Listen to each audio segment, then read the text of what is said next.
Welcome in, everyone, to Beyond the Beat, brought to you by 32 Beat Writers. I'm Zach Hyduk, and today we are speaking with Destin Adams, live from Colts training camp.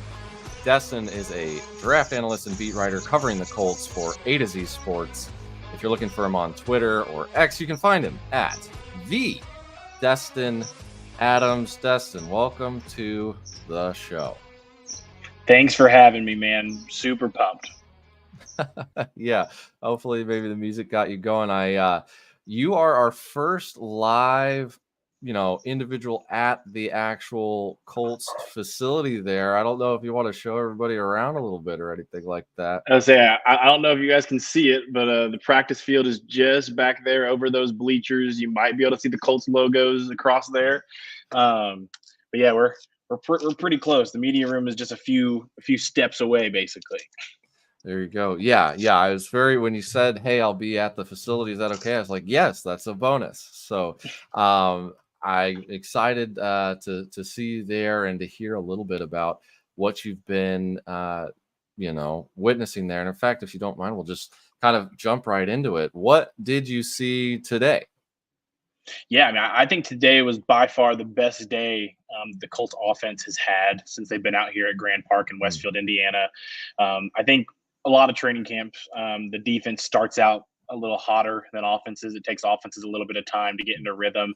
Obviously, this is the last practice before the Colts go into preseason action on Sunday. So they picked a good day to have it. But Anthony Richardson was dialed in today.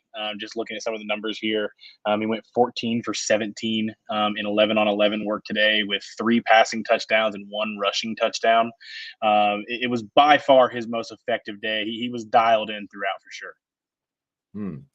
Yeah, no, that's exciting to hear. I think we're all excited to hear about Anthony Richardson coming off of that injury. And let's just talk about that. I believe it was a shoulder injury. I don't know. It seems like he's been fairly healthy at this point in time. I think coming into camp, he was a little bit restricted, but as far as I know right now, there's not too much restriction. You can give us more on that. We didn't really get to see a lot of him last year. He played in 4 games, but really only played significantly in 2, I believe. Maybe got 8 full quarters in, if I'm correct about that. So just how does he look coming off of that injury so far?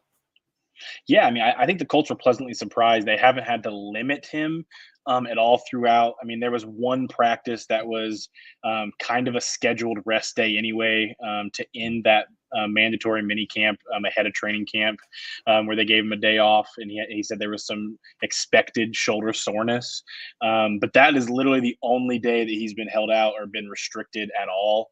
And you could tell he didn't want to be restricted that day either. He's been eager to be out there, eager to go. He spoke with us after practice today, shared that he's pumped that the head coach Shane Steichen's letting him play in this preseason game on Sunday. So we will see at least a couple possessions with Anthony Richardson and the Colts starters against the Broncos on Sunday, which is exciting.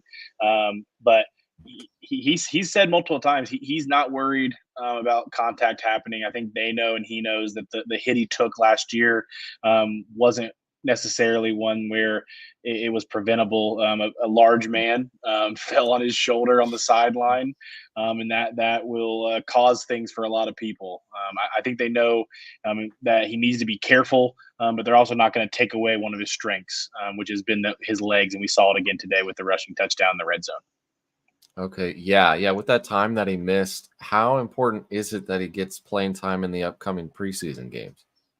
Yeah, I mean, I think the whole thing with Richardson, even going back to like when the Colts drafted him, was like this was a guy who made some exciting plays in college, made some exciting plays as a rookie with the Colts. It's just he's not had a lot of starting reps, right? He had one full season at Florida as the full-time starter, had some starts here and there before that, but only one full season.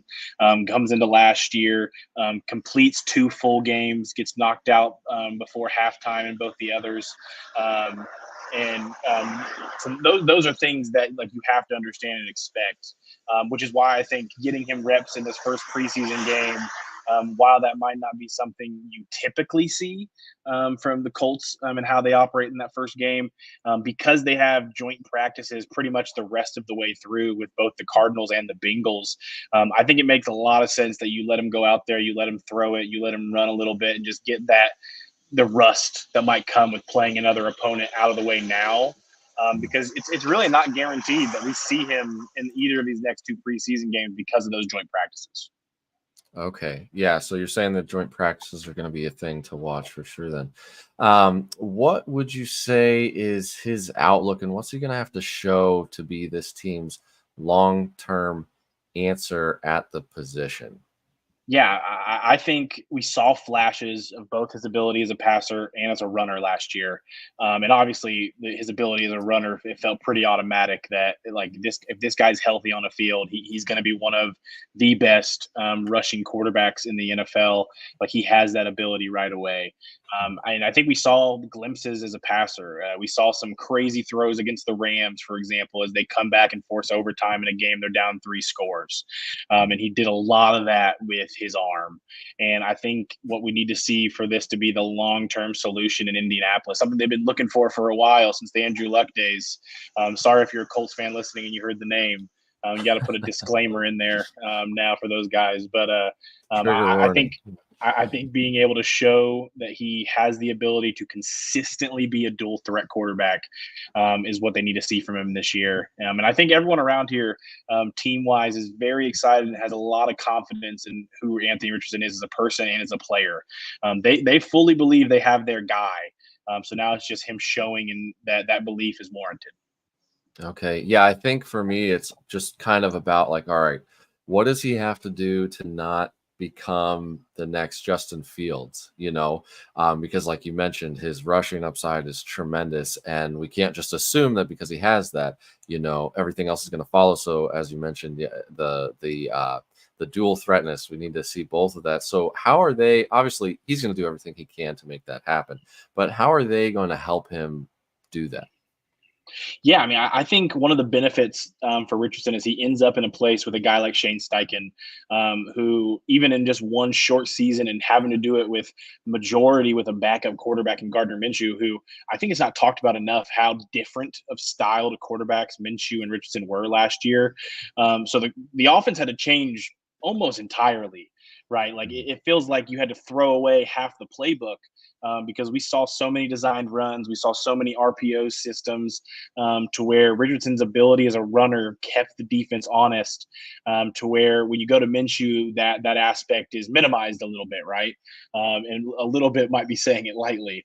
That now with this season, Steichen's getting to open back that entire playbook, and I think Steichen puts him in a really great situation. We saw a couple beautiful designed run plays against the Texans that were just killing them in that week 2 matchup where the Colts best CJ Stroud, even with just a half of Anthony Richardson.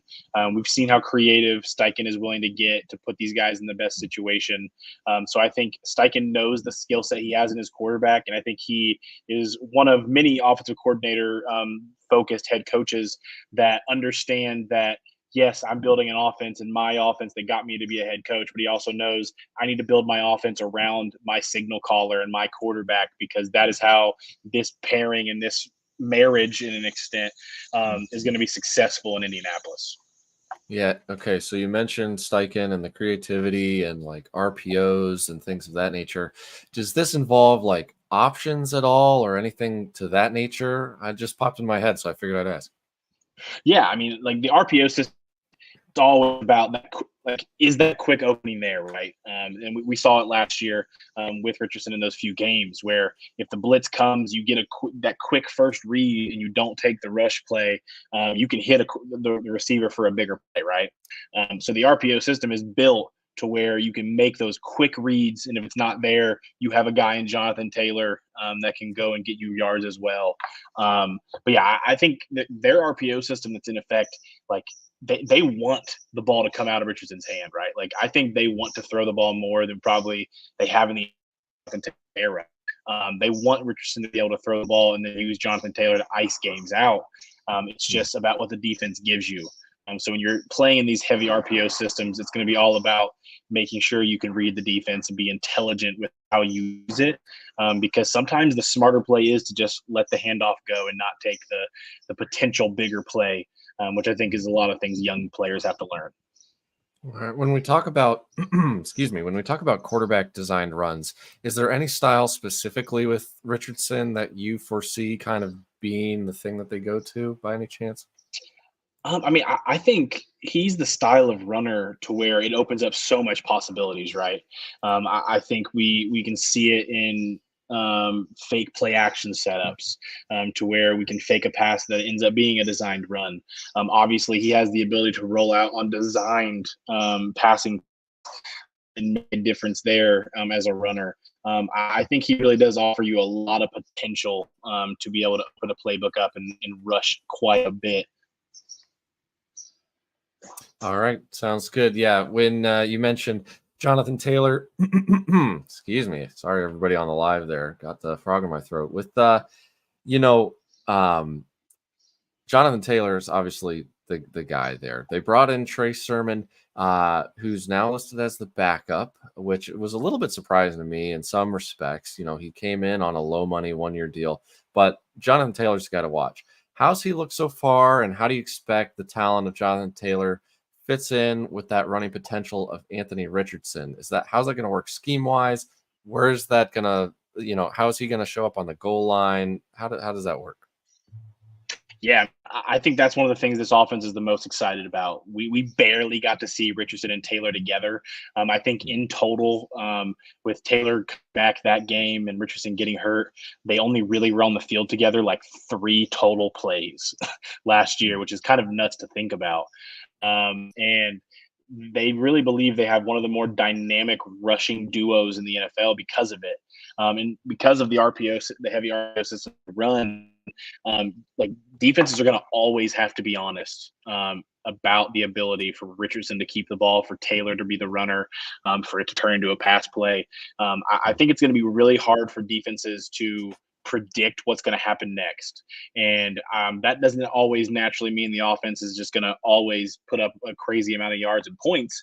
But I think it keeps defenses up more at night to be able to prepare for this team in comparison to a team that has maybe more of a stationary quarterback or maybe not a dynamic running back, because the Colts have both here.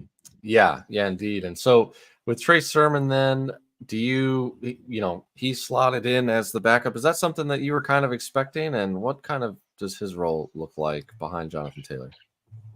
Yeah, so when they lose Zach Moss in free agency to Cincinnati, it becomes pretty evident pretty early that we they didn't sign anyone else. They don't go out and draft a running back to be behind Taylor. So last year we saw a pretty 60-40 split down the stretch of Taylor 60, Moss 40, taking a little bit more of the reps off of Taylor than he had in years past. So there was talks about, would the Colts want to do that again? Is that something they want to prioritize going forward? This offseason showed that wasn't something that they at least wanted to the extent of forcing a move, because they didn't bring in competition for that. I think Sermon, being the vet in the room, he had a pretty solid game when he got a little bit more reps against Pittsburgh last year. He put up a solid game. So I think what they saw from him, I think he took a little bit of a step in form of confidence that he's had in his career. Because I think that's been a big issue for Sermon, is he in San Fran and Philly, like he hasn't had a team give him that confidence to give him a role, right. I think Indy gave that to him last year, and I think he's very thankful for it. We got to speak with him after practice today. He spoke about what all he's been working on during the off season, and from how he looked in camp, I'd be pretty shocked if anyone else was the primary backup for Taylor right now. I think Sermon has that job pretty locked up, and we'll have to see how many snaps that back role looks like, because I have a hard time seeing it be as large of a role as it was with Zach Moss last year. But I still can't imagine they want Taylor to just be running 99% of the reps at running back this season. You want to some of the grunt off of him, especially with the couple injuries Taylor has dealt with over the last few years. Yeah, it'll be really interesting to see the difference between, the first and second running back splits there. And then, of course, with Richardson added into that mix as well, see what workload they can share. The wide receivers. This is where I think things get really interesting. And I really want some of your insight here. Adonai Mitchell, drafted in the second round at pick 52 out of Texas. From my perspective, from what we've been hearing a little bit, it seems like he's kind of been cold to start camp, as in some regard. And you can correct me if I'm not right about that. But Josh Downs just went down to injury, and it seems to potentially have opened up some opportunity for AD Mitchell and for some of the other guys. You've got Michael Pittman, Alec Pierce. Heck, I think Anthony Gould got some love recently. How does this wide receiver room stack up?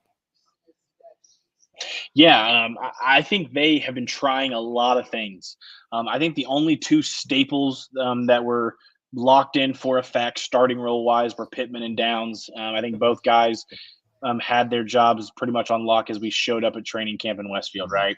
Obviously, Downs goes down here with his high ankle sprain. Thankfully, it's not worse. When the injury happened at first, it did look a little scarier than just a high ankle sprain. So I think the Colts are fortunate for the injury that it did end up being. That I think they think it's the best case scenario from what it could have been, thankfully. But I think today was the first practice that since Downs went down for them to kind of figure out ahead of this first preseason game on Sunday, and they got creative. We saw all three of Adonai Mitchell, Alec Pierce, and rookie Anthony Gould take snaps in the slot. I think Adonai Mitchell ended the day probably with the most snaps in the slot, just to try to get your best three receivers on the field with Downs gone, which has pretty clearly would be Pittman, Pierce, and Adonai Mitchell as those three, and just figuring out how to make it work. And we'll see what that looks like on Sunday if they try to get a little bit more creative with it. I wouldn't say Adonai Mitchell has been cold to start. I just think what they've focused on with him has been a lot of mental things. Like I think every rep he runs, they are very intentional with what he's doing, if that makes sense. Mhm. Whether that's route running underneath, even if he's not getting the ball, whether that's making sure he positions himself well on the sideline. I think the most impressive part for me watching Mitchell has been what he's done during every break period he's had. He has been glued to Michael Pittman Jr.'s hip, always talking to the Colts number one receiver. You can Mhm. see him surrounded by receiver coach Reggie Wayne during those times as well. And Reggie Wayne's coaching the rookie up, just getting those lessons even when he's not on the field. I think Mitchell is attacking this camp the right way. I think he has the talent. I think the team views him as a guy that is going to be a big part of this offense, whether he is the day one starter over Alec Pierce or not. I think they have a lot of belief in all four of their starting receivers in an extent, quote unquote. So I think this season is going to be one where they want Mitchell to learn and grow in the aspects that he may need to do that in. But I think they're very comfortable with what he's came in and how he approached it. Okay. Do you think that they expect or would desire him to take that wide receiver two role from Alec Pierce, or do they feel good with him being the three? I think Adonai Mitchell's skill set is more diverse than Alec Pierce's, right? So I think when Mitchell is out there, it offers you more potential in terms of what routes are being called for that X receiver spot. But I think Alec Pierce has a special ability of winning at the line, going deep, taking the top off the defense. So I think there's always going to be a role for Alec Pierce, and whether that's early on or whether that's later down the road. I think the goal with a guy like Mitchell, where you took him and how he would open up the offense, I think the goal for sure is that Mitchell would take the job sooner rather than later. But I think they always have planned on all four of those receivers having an important role in this offense. So whether that means the snap share is 70% Mitchell to Pierce, or if it's more close to a 50-50, depending on the game and what the defensive coverage system is giving you, I think they'll get creative. But I definitely think they know and we know that Mitchell's skill set offers them the most potential at that starting spot for sure. Okay. Yeah.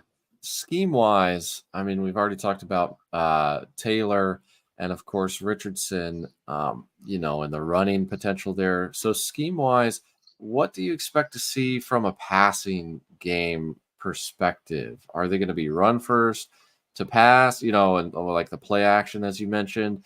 How does that impact wide receiver production, and who's going to be on the field if they're in like two wide receiver sets, you think, to start out? Yeah, so I mean, I definitely think they want to pass the ball more than they probably ever have since they've had Jonathan Taylor as that bell cow type.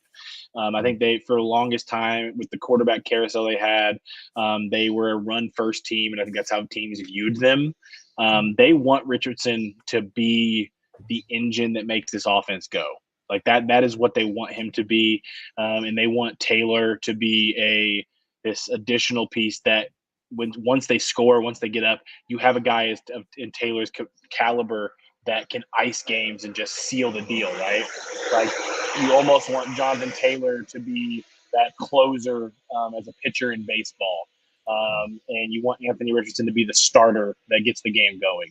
Like I think that's how they view this offense and how they view the Richardson dynamic. It's just going to be all about how that goes in. And when it comes to the receivers, I still think Pittman is the lead guy. I think Pittman's going to dominate targets. I think he's going to be the leading yards getter. And he's made a very big emphasis. He wants to lead the team in touchdowns. So we'll see if that results in that in the season. But that's his goal this year. He knows what he can be as a target guy, as a catch guy when it comes to yards. He's made it clear that touchdowns is the area that he wants to grow in this year, coming right off the new contract. But I think the Colts are always going to be a team that utilizes a lot of players, with Pittman being that number one receiver that I think is going to have the most consistent output week to week. All right, good information there.